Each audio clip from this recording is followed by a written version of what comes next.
Throughout her time on the throne, Queen Elizabeth I faced a number of different threats to her reign and life. There were a number of plots that involved her cousin Mary Queen of Scots and replacing Elizabeth with the Catholic Queen of Scotland. Each of these plots carried a brutal element, bringing the execution or assassination of Elizabeth I. But Mary Queen of Scots was later executed, as Elizabeth would sign her death warrant for the fact she consented to be part of the Babington Plot, which resulted in the hanging, drawing and quartering of Anthony Babington, the man who the plan was named after. But who was Babington, and what was the story of his execution? Join us today as we find out, and to support our channel, please make sure to subscribe. Anthony Babington was born into a gentry family, and his father was Sir Henry Babington, who was a very well thought of member of the higher class. But his father died in 1571, when Anthony was just 9, and his mother remarried. With this, Anthony lived with his mother's second husband, and he was a boy who was Protestant in public, but behind closed doors his family were Catholic.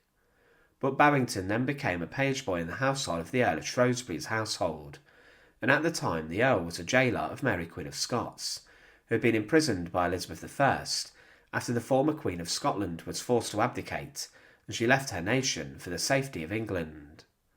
But Babington then became a supporter of Mary, and he believed that she should become the rightful Queen of England. Babington began to champion Mary, and he, in around 1580, began to meet with other conspirators who would plot to oust Elizabeth and instate Mary as the rightful Queen of England. He met with Thomas Morgan, and then was asked to carry letters to Mary while she was being held by his master, the Earl of Shrewsbury. He had access to Mary, and for this was seen as the ideal person to do this. He also helped to hide Catholic priests inside many different places in the Midlands, and this was a crime which was punishable by death and was linked to treason and heresy. However, after a few years, Mary was moved from the Earl of Shrewsbury's household, and she was moved to Tutbury Castle, where things were much more difficult for her, and her imprisonment was very harsh. But Anthony could not now communicate with Mary, and Babington's role as a courier came to an end. But he continued to receive letters to be passed on to the former Queen of Scotland, and he thought about leaving England altogether with a friend. But then he debated heading to France after speaking with Robert Poley, but Poley was actually a secret agent working for Francis Walsingham, the spymaster of Elizabeth I. However, Babington placed his trust in the wrong person, but there was a great fear at the time of Mary Queen of Scots, and Elizabeth herself was worried about being overthrown in favour of her. It was a time of huge religious tension, and Elizabeth was concerned about an uprising of Catholics in the country. But she employed a group of spies and agents to sniff out potential issues, and one of these men who worked to do this was Gilbert Gifford, who was arrested and was interrogated. He then agreed to work as a double agent, and he spoke with the French embassy in London, and agreed to help smuggle letters to Mary Queen of Scots. Babington was then involved in this, and the plan was to use beer barrels and ciphered letters, and Mary would be given a cipher to learn what the messages actually said. On the 6th of July 1586, Anthony Babington wrote to Mary Queen of Scots, and he told her that a group of friends of his were planning to break her out of prison and also assassinate Elizabeth I. He then said that Mary would become the next Queen of England, and Babington said that he believed Elizabeth was a tyrant who deserved death. He then wrote to her to ask her permission to put the plan in place, and Mary then replied shockingly, and she said that if this was going to work, there needed to be help from countries abroad who were favourable, and Mary then consented to the plot, meaning she could also now be implicated. But then Babington, who was now heavily involved in the plan, was reported to Walsingham, but Walsingham allowed to let things play out a little bit to see if he could snare Mary in the plot, rather than to just shut it down quickly. The spymaster obtained the letters and had them copied, and encryptors worked out what they said and what their contents was, and when Walsingham believed he had enough evidence to bring down Mary also, he rounded up Babington and the other conspirators. Anthony Babington was arrested and was then taken to the Tower of London. His house was searched, but little was found, but it was clear that he was guilty, and that for many years he had been carrying messages to the former Queen of Scotland.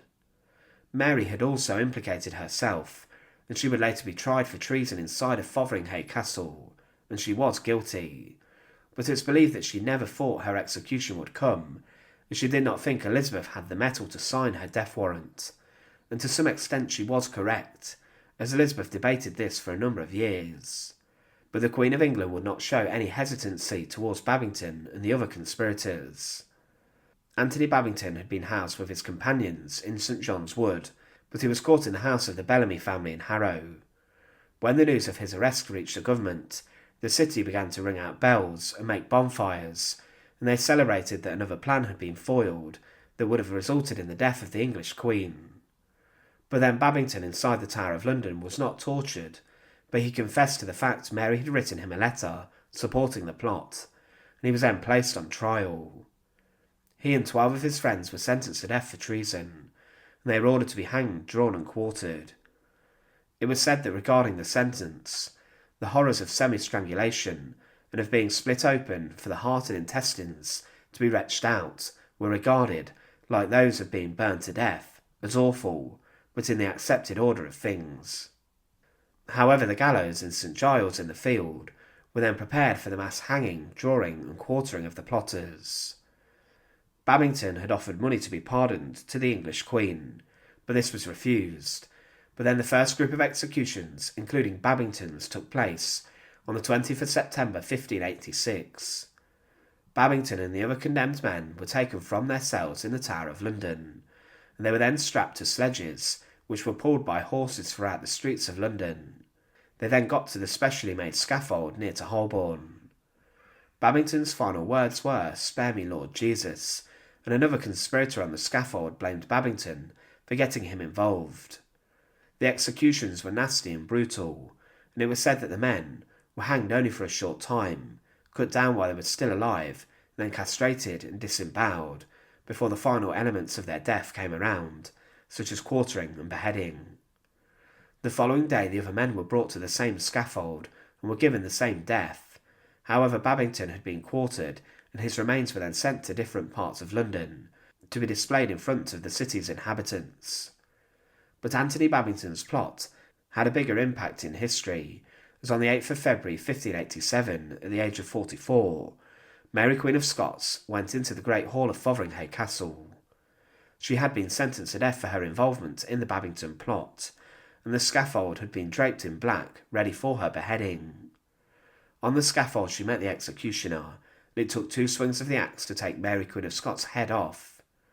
But it was a plot that carried the name of Anthony Babington, for that Mary lost her head, and one of the greatest foes of Elizabeth I then lost her life. Thanks for watching.